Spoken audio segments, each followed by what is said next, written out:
I'm going to share with you this morning a book that is very meaningful to me. Um, it's Kimo, not that's Kimo, not Chemo. There's been a little confusion here. Oh, Jim's going to talk about Kimo. No, this is about Jim. Kimo is Jim in Hawaiian. The book is called Kimo, The Whistling Boy, and it was written and published in 1928, which is the year after my mother moved to Hawaii. And it was given to her by some friends when that would have been 8 years old. Um, the the okay, there are lots of things about the book that I really like, and I think one of the main things is the illustrations. And the illustrations were done by Lucille Webster Holling. She was born in 1900, died in 1989. And she was married to another illustrator, Clancy Holling. And you may remember from your childhood, his books are still available. He wrote Tree in the Trail, about the Santa Fe Trail, Paddle to the Sea, about a turtle that came down the whole Mississippi, and Seabird, which is one of my favorites, and about a carved bird that was traveled through time.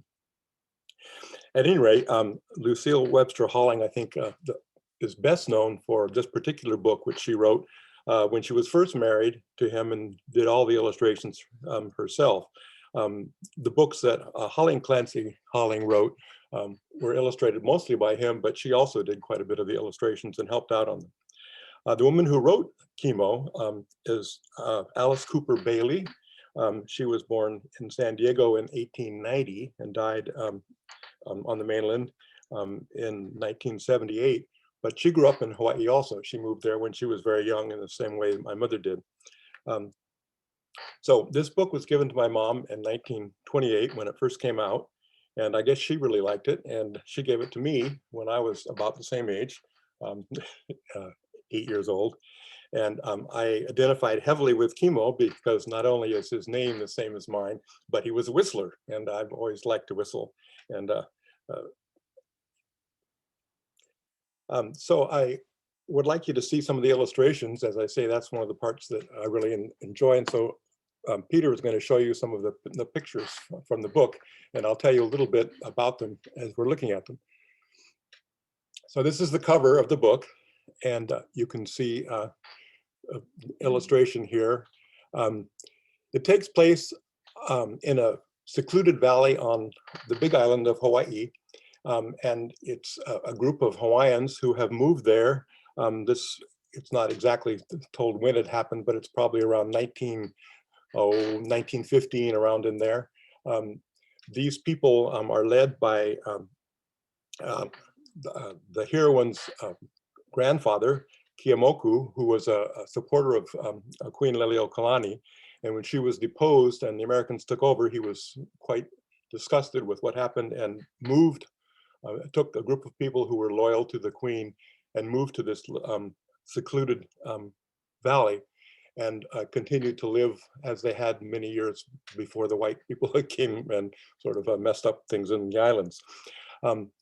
The next picture shows you the end papers. It's twisted here, but you can see on the top there is a Kimo, and on the bottom is a Pualani. Pualani is the heroine of the story, and Kimo's the hero. And there's a little bird there, as you can see towards the bottom. That's Peppo, Kimo's bird that he has taught to talk. And this is quite interesting to the people in the village. So the next picture here is a picture of Pualani, it's also called Lani, with her nurse, Mamo. And they live in this village with her grandfather, Keeaumoku, and her mother was evidently a princess, and so Pualani is also a princess. So you can see that they're living in a grass shack, and that she is wearing clothes that are probably made out of tapa cloth, which is the pounded bark of the mulberry tree. And here you're introduced to her and her nurse. The next picture is when Kimo is coming to the valley. Okay, Kimo is sent by his father in Honolulu to go live with his aunt in this secluded valley. And not many people come to this valley, so it's kind of an event. And I think to give you a good feeling of the story, which is, it's about 90 pages long, so it's a you know, a chapter book. It's definitely fairly complicated. So I can't really explain the whole story. I'm going to sort of explain pictures as we look at them. Anyway, I'm going to read this particular part because I think it gives you a feeling for her style of writing and what it's all about. Lani heard a noise that startled her. It seemed as if someone was coming through the forest toward her. There was a dull thud of horses' hoofs striking upon lava rock, the snapping of a branch followed by the sound of voices, one low and musical and coaxing, and the other decidedly gruff and hoarse. Wondering greatly, for both voices were unfamiliar to her, Lani waited to see who it might be. "Cooley, cooley, be quiet," commanded the gruff voice. "Be quiet yourself," laughed the gentle voice. "I hear the Elepeo calling. Be quiet while I answer." Breathlessly, Lani listened. To her ears came a joyous whistle. Someone was surely imitating the song of the little speckled Elepeo that was flitting nervously about. "Elepaio," repeated the bird, puzzled. "Elepaio," came the echoing cry. Lani's eyes were starry. What a wonderful game was this? Who was it who could whistle like the birds? "Cooley, cooley, be quiet," muttered the bird impertinently. Lani's eyes widened with astonishment, and fearing sorcery of some sort, she turned and would have fled, had not the boy, spying her for the first time, called out, "Don't run away. Peppo has no manners. I split his tongue so that I could teach him to talk. Now, whenever I whistle, he scolds me." So Kimo notices that she is wearing not normal clothes, and she notices that he's wearing some strange outfit, but she's never seen Western clothes because she's lived most of her life in this village, isolated village. Let's look at the next picture. And here, the book starts with a celebration of her birthday, having a big luau, and then after the luau, they're sliding down the side of the mountain on tea leaves and on sleds that they've made. And here, Kimo is watching, and you can see there's this little boy sort of scowling at him, and that's Paki. He's kind of the bad guy in the story. Okay, the next picture is Paki has gone to the grandfather, Kiyomoku, and is telling him about this boy that's come to their village. And you know, Lani is overhearing all this, and of course, Lani thinks that Kimo's a good guy, and she's not too happy with Paki here. Let's look at the next picture. Okay, what happens here is that at the luau for her birthday, the necklace that her grandfather has given her has disappeared. And they assume that Kimo has stolen it. So Kiyomoku has come to him and accusing him of stealing the necklace. And of course, he didn't steal the necklace, but they discover that it's in one of these gourds that's hanging over his head. So the grandfather is telling him that he has to leave the village, and Kimo is denying the fact that he did that, and he said no, he's not going to leave.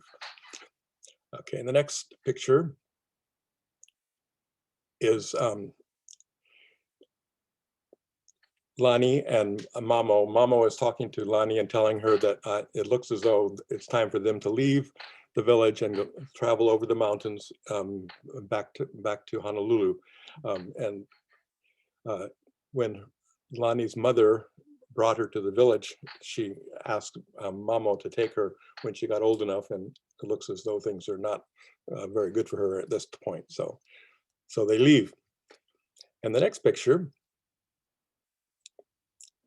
shows a big exciting incident in the story. Kimo also decides that it's time for him to leave because you know, things aren't going very well for him either. And as he's leaving, he discovers Paki is surfing, and of course Paki gets in trouble, and Kimo saves him.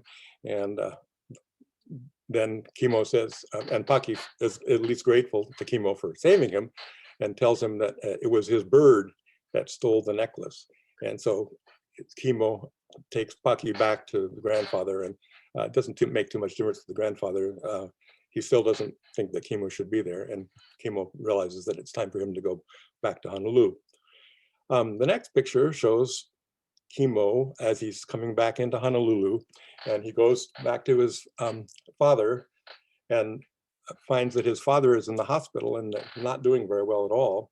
And he tells Kimo that he needs to go back to his house and look under his father's bed. There's 2 letters that he needs to deliver. And the 2 letters are addressed to the Queen. And so this last picture shows you the sort of denouement at the end. The last picture. There, no. Oh, okay, there's one more picture in here. When Lani goes to the Queen, and the Queen, embraces her and welcomes her back to them, and she's having a big luau and a big party, and she thinks that Keeaumoku, it's time that he comes back to civilization, and the only way to get him there on time is to send in an airplane. And of course, in that particular times, as you can see, this airplane is probably more from the 20s, but it would have been in the Queen actually died in 1918, I believe, 1917. And so this would have been a little before that. At any rate, Keeaumoku is kind of startled, of course, to see the airplane, but he does agree to go, since the Queen requires him to come. He does go back to Honolulu. And the last scene here, or the last scene, there's Kimo. Kimo has come to sing for the Queen and to whistle, because his school is singing at this big luau that she's having. And then he remembers at the last minute that, oh yes, he has these 2 letters. And the letters explain the whole mystery, and which is a little more complicated than I can explain. But what it really boils down to is that he is the sister to Lani, and his mother had left him in Honolulu with the caretaker of her estate to take to the Queen because she was afraid that he wouldn't survive the journey to the Big Island. But the caretaker keeps him as his own son because his son had just died. And so it turns out that the two children are brother and sister, and they move to the big house of their mother and live happily ever after.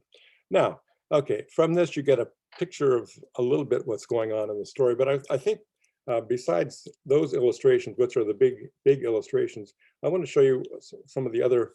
This right here is the first page, and you can see that throughout the book there's lots of little illustrations like this that sort of add to the whole feeling of the story.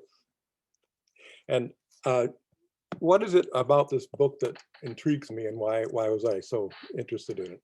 And I think, obviously, as they say, I identify with the main character because he has the same name as I do, and he whistled like I like to whistle. But it's a whole lot more than that. And I believe it's partly the illustrations, which to me give a feeling for the 20s, and the fact that they were so important to my mother also, I think, adds to the lure of the book. But I think the biggest allure is the fact that that a group of people that were loyal to the Queen decides to leave the mainland, to leave Honolulu, and go to a secret valley and live in the old way. And there are valleys like that, and this is something that actually could have happened, even though it probably didn't. Marilyn and I have been on the Big Island to Waipio, and it's a valley very much like the valley that they talk about in this particular book. And the only way to get down there is a very, very steep trail that goes all the way down into the valley, and you have to sort of hike down into there, and that's the only way to get in and out of the valley. So it's very likely that a group of people could have done something like this. And if I were to think about some sort of morals for this story about, what can we take away of it? This is supposed to be, something that's happening in church. And I think the main thing that I take away from it is the fact that the that that Kiyomoku